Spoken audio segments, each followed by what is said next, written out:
Hey folks, how's it going? We're checking out more One Foot in the Grave. Hopefully you guys having a fantastic day. Alright, dude, last episode, she went on a date with old boy, kissed him, the whole shebang. Well, she was a kiss goodbye, so I get it. She was like, get this kiss out of the way. Because I love Victor. For all his flaws and all his jazz, you just this boring, posh dude who's never been through anything. You know, the worst thing in your life is warm champagne. You guys went through and explained everything she meant. I appreciate it. You guys took the time to break everything down for me, and that means a lot. So I really appreciate everybody who took the time to break it down for me. And yeah, Victor almost got an apology from Margaret, dude. This dude's in a bed with another lady. Nothing ever goes his way. Don't get me wrong, it's not his fault. I think he assumed that she was mad, so he comes home, lays in bed, thinks she isn't talking to him because she's still mad because, he's always screwing up, and she was still upset because he ruined their entire vacation and stuff because he complained the entire time, burned his feet, came home complaining the entire time. So, he thought she was still pissy. So it is what it is. So he just climbs in the bed next to a complete stranger who was dropped off at the house because the address screw up thing. And yeah, but that doesn't go good. So you next to this old lady thinking she's me. The lady was old as heck, man. God bless him. He completely botched that. That went terrible. It was a good episode though, man. I really enjoyed that, dude. I really enjoyed that.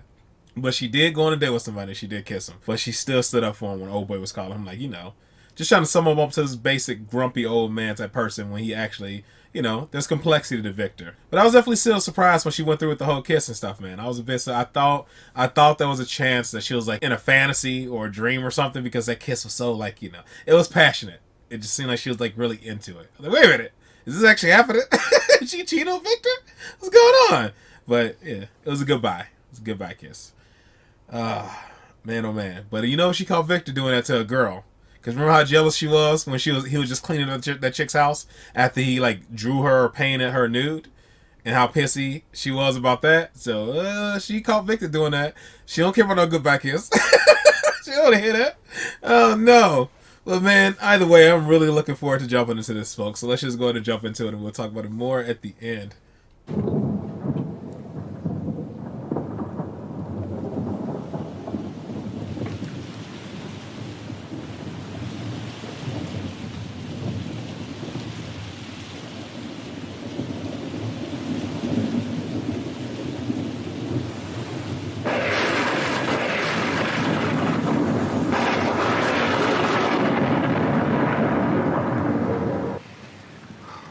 Switchboard operators say they're going to put you through and then leave you here to rot to death.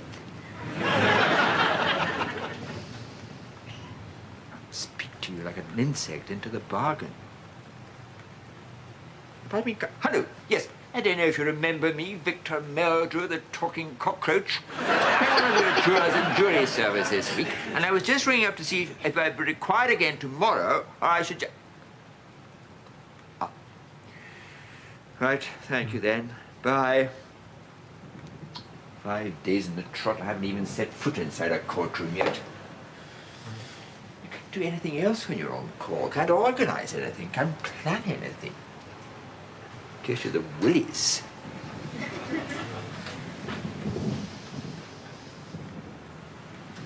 I suppose you're going to keep that up all day now, are you, as well? Swear blind there's someone up there watching.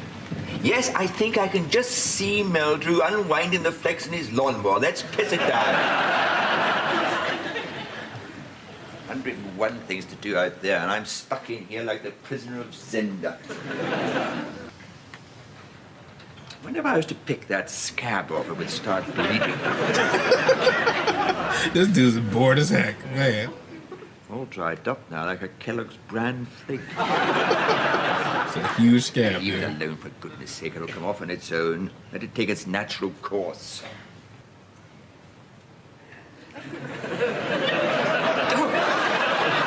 There you are. Couldn't wait, could you? Just couldn't leave it alone.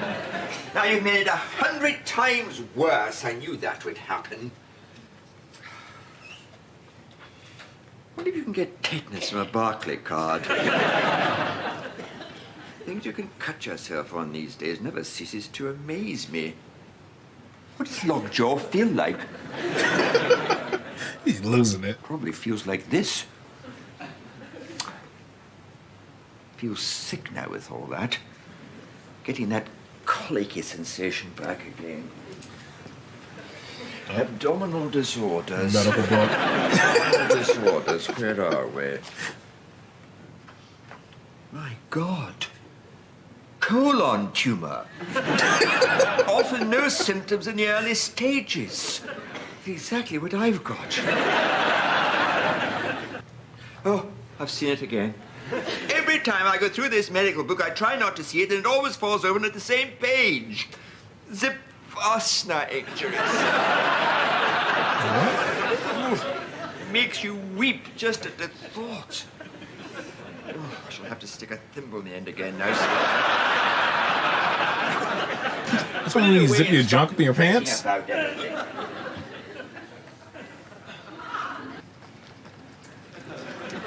Never know whether to drink this stuff or clean the windows with it.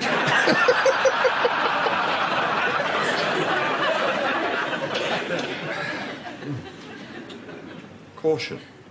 This medication can lead to darkening of the stool. Oh my God. Sincerely hope not. Now, that's something I could be doing, cleaning those Venetian blinds. They're filthy and caked in dust. I've been putting that job off for months now. He doesn't even do it. Oh, God. I'm bored out of my skull. What in the name of bloody hell? Oh my God, what happened? Do not believe. In the name of sanity, I do. That's it. That's just about the absolute limit of all bloody time. Hello. Yes, I'd like to speak to the manager, please, and be quick about it. Meldrew. No, he doesn't, but he will shortly. Hello. Is that Mr. P.T. Sturgeon? Yes, well, it's about a large yucca plant to your garden centre delivered to my house this morning. Yes, a young chap, I didn't catch his name. It may have been Frank Spencer. Well, I'll tell you exactly what the problem is, Mr. Sturgeon. I was out the back working in the garden when he arrived, so I asked him if, for the time being, he'd put it in the downstairs toilet for me. And you know what he's done? He's only planted it in the... Oh my God. Actually in the lavatory pan. This guy. Lost and everything. I mean, how anyone could be so utterly goofy just boggles the mind. Mistake anyone could have made. Oh, dude. You stark stick. I mean, what am I supposed to do? Cock my leg against the trunk like a yacht?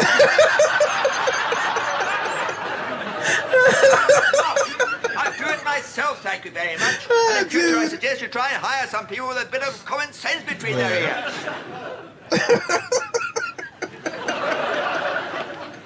That's good stuff. Put it in the downstairs toilet. How can somebody be so utterly goofy?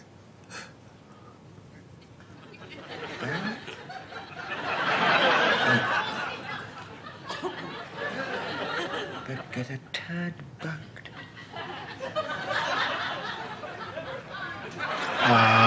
No. Elk's ego gets my goat. Head of MI5 upset the French by reversing into Dad's underpants. It's a doddle.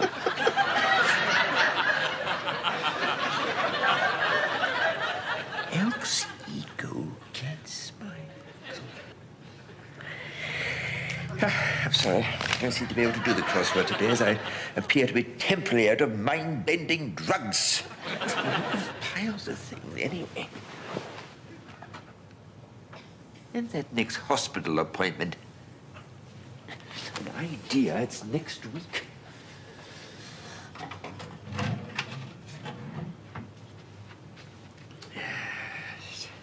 Yes, Tuesday at 10. Now, where's my flannel got to? I leave it in the rail and she has to put it away so we know where things are.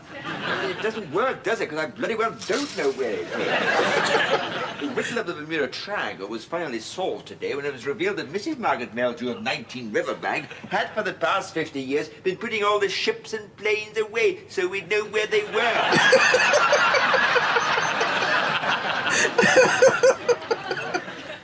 Oh, man.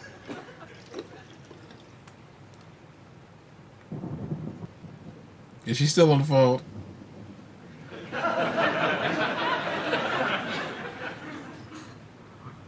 Oh, yes. Yeah,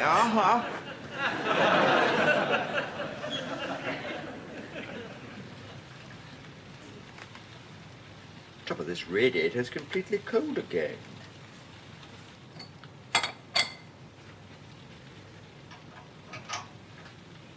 What the hell's the matter with this thing?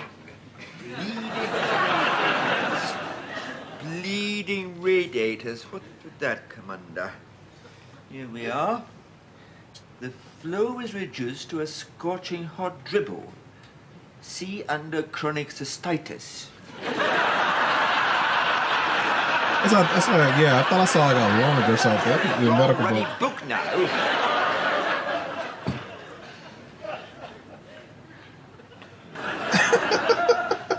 What's the point? You know it all off by heart anyway. Just keep calm. You're going to see a skin specialist next Tuesday. You can show it to her. I might be dead by next Tuesday. Oh, God. I'm finished. It's all over. Jesus. Devil leaves dude alone with nothing to do. You know what this is? This is your punishment for killing that woodlouse. Probably a capital offense if I did but know it. Man. And may the Lord have mercy on your soul. Been tried, convicted, and sentenced all in the space of 10 minutes. Oh. Still, I've had a good life. I've had a bloody awful life!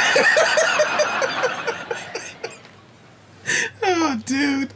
Well, I suppose you may as well write a farewell letter to your brother and get it over with.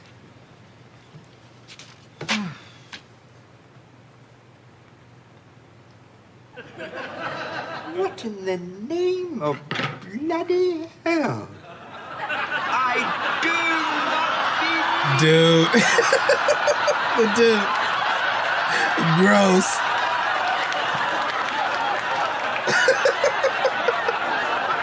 Oh, no. J.L. Dinkins, hair pieces of distinction?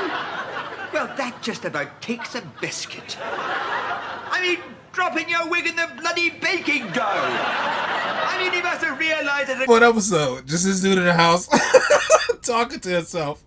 Oh, my God. I think Alfred was his brother who came for the visit. I can't remember exactly what happened, but I think he accidentally recorded himself saying he wished his brother wasn't there or something like that, and his brother left upset. I think that's him, because this is his only brother, right? I don't think there's another brother. I believe that's him that he's writing back to. I wasn't sure if they're going to kind of like, you know, work things out, because they left in such a bad way. It's good to see him writing a letter and all that kind of stuff, and they've worked things out, man. Because, I mean, they're up there in age, man. It'll suck to kind of leave things up in the air like that. But I think... I could be wrong, but I think he may have mentioned that's his only brother. I don't know. I do a bad job remembering stuff sometimes. There are 3 different jokes in this that I believe were celebrities that didn't sound familiar. I should have wrote the names down that I don't even remember now. So I have to go back and listen to those so I can look those people up. One was about the doctor. The other one said something about being as funny as some guy or as goofy as some guy. And the other one was when he was making the daddy long legs joke and saying like he doesn't make the habit of being in the shower with something with more than 6 legs, and he mentioned like a group or something of people. So I think it was those 3 jokes. Yeah, that I have to look up those names. But now we know not to leave this dude in the house by himself with absolutely nothing to do. He has to stay busy the whole time while he loses it. This is a very entertaining, fun episode. Just watching Victor kind of go crazy by himself, man. Trying to find things to do assuming things are wrong with him. I mean, it's not the first time he spent the medical dictionary to try to figure out what's wrong with him or thinking something's wrong with him. Because he kind of I forgot what the word is for it, when somebody actually always thinks something's wrong with them, but he already kind of has that. But when he's left alone, it seems like it just kind of kicks up to the next gear. It's not agoraphobic. It's somebody's scared to leave the house. Hypochondriac. That's what it is. I think he has like a little bit of that already. Because he has, like, he's always looking at the medical dictionary. It's kind of like what WebMD does to people. When people look at WebMD and they always look at the worst case scenario whenever they have any type of symptom for something, he definitely does it in the medical book all the freaking time. But when he's at home, like I said, by itself with nothing to do, it just exacerbates it or whatever. Him overthinking, killing a bug, overeating, eating like the most unhealthy stuff, the whole shebang. Dude definitely cannot be left at home with absolutely nothing to do. But it was very entertaining watching Victor just talking to himself through the entire episode. It was very fun. The phone calls were entertaining as well, especially when he called old boy Goofy for planting that plant inside the toilet. That was very stupid and funny. Alright folks, and that is it. That is all for this one. Hopefully you guys are happy, safe, and healthy. I'll see you in the next one. Later.